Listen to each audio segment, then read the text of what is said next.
안녕하세요. 다시 만난 세계의 진행자 김수인입니다. 해마다 휴가철이면 공항은 해외여행을 위해 출국하는 사람들로 붐비는데요. 해외여행의 필수품이라고 할 수 있는 이것, 꼭 챙겨가셔야죠. 다시 만난 세계, 오늘은 여권과 국제학생증에 대해 알아보겠습니다. 여권은 외국을 여행하는 사람의 국적과 신분을 증명하는 유일한 국제적 신분증으로 1918년 제1차 세계대전 이후부터 출입국 시 여권 소지가 원칙화되었습니다. 그런데 초기의 여권은 사진을 넣지 않았는데요. 하지만 제1차 세계대전 이후 여러 나라에서 스파이의 침입을 막기 위해 여권에 증명사진을 넣었습니다. 초기에는 사진 양식에 제한이 없어 가족 사진을 붙이는 경우도 있었는데요.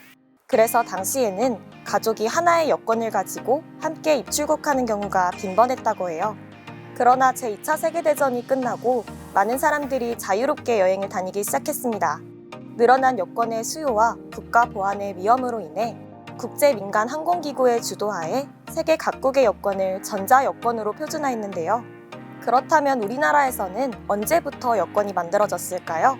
1945년 광복 이후 1980년대까지 순수 목적의 해외여행을 위한 여권은 발급되지 않았습니다.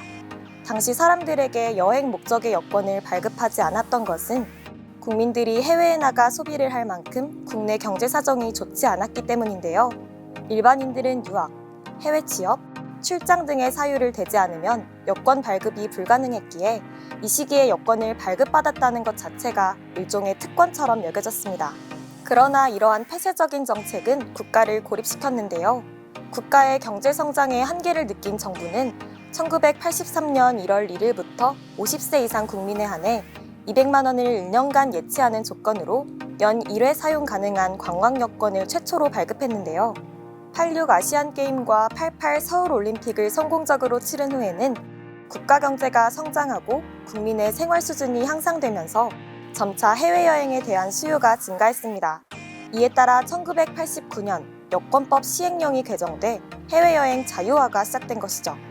현재 우리나라 여권을 소지하고 있으면 190여 개 국가를 최대 90일간 비자 없이 관광할 수 있습니다. 여권까지 있으니 이제 여행을 떠나볼까요? 그 전에 잠깐!